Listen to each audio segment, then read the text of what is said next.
This is Dolynny TV, ladies and gentlemen. Good afternoon. Welcome back to another edition of Edmonton Oilers discussion.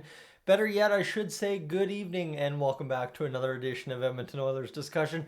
My pleasure to have you along tonight as well. Guess what? If you have been paying attention in the calendar, like I haven't, you would find out that it is 1 week from today when we decide what happens with the Ryan McLeod contract for sure, right? His arbitration date is August 4th. I think then we'd find out on like Saturday or something, but like the numbers will be in on August 4th for Ryan McLeod. So we're sitting here waiting to figure out what will happen with our steady Eddie, speedy, penalty killing third line centerman, friends.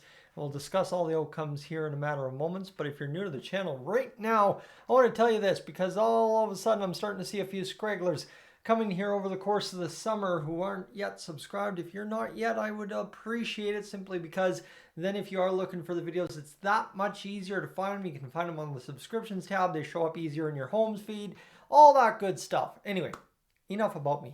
Let's get back to Ryan McLeod. All right, we know that Ryan McLeod is a homegrown, home drafted, everything that you need out of a third line centerman for a winning organization. Ryan McLeod is that.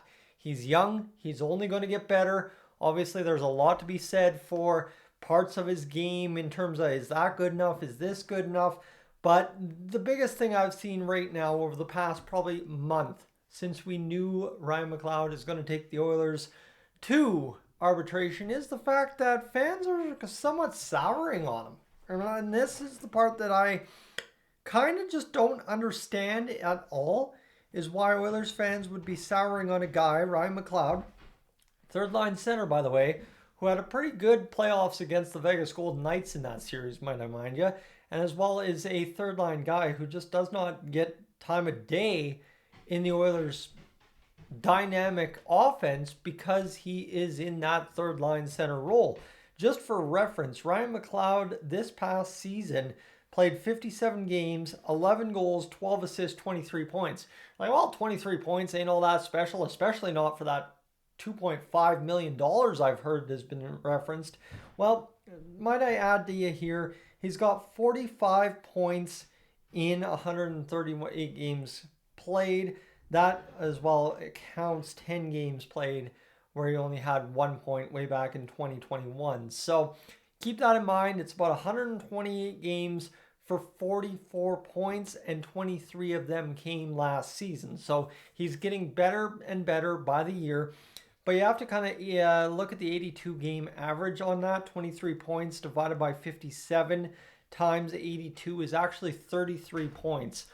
So when you ask me as a guy who's done this for 5 years and you say, hey, like, is Ryan McLeod really worth a potential, not for sure, but potential $2.5 million because he is an 82 game, 33 point producer? My answer is going to be yes every time. You've drafted him, you've developed him, he's your third line centerman going forward. He will be an Edmonton Oiler no matter what next season. But what you need to keep in mind is the Oilers just simply do not have offensive production in the bottom six over the span of since 05-06, since the 90s, since the 80s. I actually don't know when it got to be as bad as it has been over the past 10-15 years, but you got to look at that math and say, you know what, 33 points, that is worth something in your bottom six. And you look at Ryan McLeod now, yes, I know Matthias Janmark signed for $1 million, and you'd expect Matthias Janmark to put up similar numbers to last year. However, I actually expect Matthias Janmark to lose his job this year if our rookies, Ari Holloway and Lavoie, do what they're supposed to do this season. You look at it here, though, 11 goals in 57 games. All right, we're talking about 33 points, but 11 goals in 57 games times 82, that's a grand total of 16 goals out of your bottom six third line centerman. If I'm going to get 16 goals in 82 games out of a bottom six player, I'm going to be lights out happy, okay? That's just me at this point. After watching the Oilers struggle for bottom six offense over the past several years, if My third line centerman, Ryan McLeod's putting up 16-16, anywhere close to 35 points a season for anywhere between 1.5 to 2.5. I'm actually going to be pretty okay with that. Now, back to why I don't understand the hate for McLeod is, yes, is he a young guy? Yes, okay. So he's asking a hard bargain. He's kind of put you in a sticky spot. I understand that.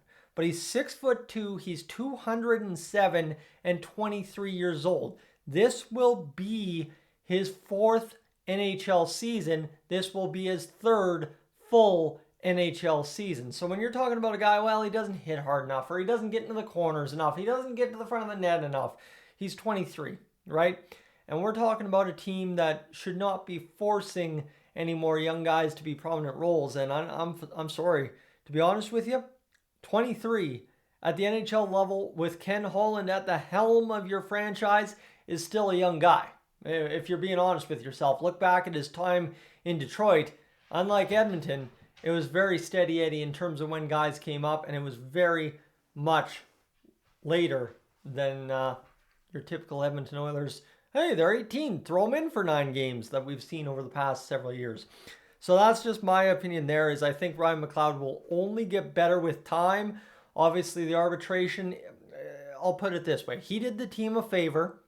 He should get his day where he gets paid, right? That's number one. He'll get a 1-year deal. That's kind of the thing, unless the Oilers settled beforehand. But we're a week out before his arbitration hearing. I believe it's going to go the distance at this point, unless something magical happens on Monday. Ken Holland special. But I believe it'll go the distance.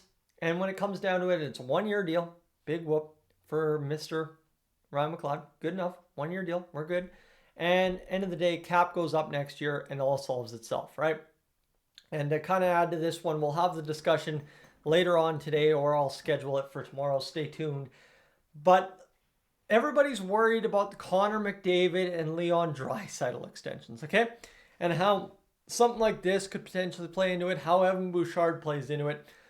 Ryan McLeod, Evan Bouchard are your least of your worries when it comes to the McDavid and Draisaitl extensions, simply because McDavid is already making 12.5 against the cap, right? You don't need to find 15, 16, 18 million to pay Connor McDavid. You need to find maximum, if he gets 18 million, you need to find 5.5 million to pay Connor McDavid. That's actually not crazy, right? We have some cost savings we can come down on. Talk about Brett Kulak, talk about Cody Ceci. There's some ways to do it. Cap goes up. Same with Leon Draisaitl. If Draisaitl gets 15 million, you're not looking for 15 million. You're looking for 6.5 million. Again, right? Those are not as scary a numbers as I think people make them out to be. And obviously the news coming from Bob Stauffer that it's 50-50 or better than 50-50 that they sign extensions at this point. That's very welcome news, but same thing, we'll talk about it later video. But to kind of hone back in on McLeod and how that all affects is, honestly, I'm not worried about the raise for Ryan McLeod. I'm more worried about how you just fill out the roster after the fact, right? And it's like Ryan McLeod, full well, I'm fine with whatever he gets as long as it's 2.5 or less. If he gets somehow 2.7, have another discussion with me. I promise you my opinion will be different. But if it goes the distance, he gets awarded the rumored 2.5 million, is what it is. We'll deal with it. There's ways to deal with it, whether you're Kulak, get rid of her, and whether you're CC, get rid of her, or you're a Fogle, get rid of her kind of deal. There's 3 ways to slice that one, and you don't have to worry about it too much because you can still get cheaper assets and make it work. Okay, that's fine and dandy. Ryan McLeod is a guy you need to keep. Ryan McLeod is a penalty killer. He's a shifty, speedy centerman. He's a guy that is going to put up better and better point totals, kind of similar, hopefully, to Nugent Hopkins over the course of his career. He's a guy that's going to solidify your bottom 6. He's a guy that, if the Oilers ever have a second power play unit, is going to produce a couple power play points a month for you, right? There's a couple of things there that Ryan McLeod is going to bring to this Oilers organization. We did not draft him in the second round for no reason, right? This is a guy that we very well value, similar to how Raphael Lavoie is going to develop over the next 2, 3, 4 years for the Oilers as well. So stay tuned, but I promise you Ryan McLeod is a guy you don't want to get rid of. I know we've said that about a lot of guys, and the Oilers, I don't know who actually, sorry, somebody made an article about that, kind of poking fun at that whole idea. But again, you don't want to get rid of Ryan McLeod because he's best served to be your third line centerman. So at the end of the day, we're a week out. That's what we know. There's plenty of clock left. That's the stupid part about arbitration hearings, okay? Listen to me here. You've still got another week, and honestly, it takes, what, sometimes from the time we first hear it's close to the time it's done, 30 minutes? So everything could honestly change in half an hour, simply put. At any time in the next 7 days, anything could change in half an hour. But as it is right now, I am okay if Ryan McLeod goes to the distance, gets $2.5 million, and we have to figure it out, because I want to keep Ryan McLeod. I love what he brings to the team, and we need him to be a complete scoring threat, to be a team that can develop in the playoffs and go on to be that championship team that wins the Stanley Cup next year. Friends, I'm Tyson. This is Dolynny TV. Thank you so much for tuning in this afternoon, this evening, wherever you're tuning in from, tomorrow. Right, my friends, New Zealand, Australia, Thailand, wherever you're tuning in from. It's already late, right? It's 7:30 here in Alberta as I'm recording this, okay?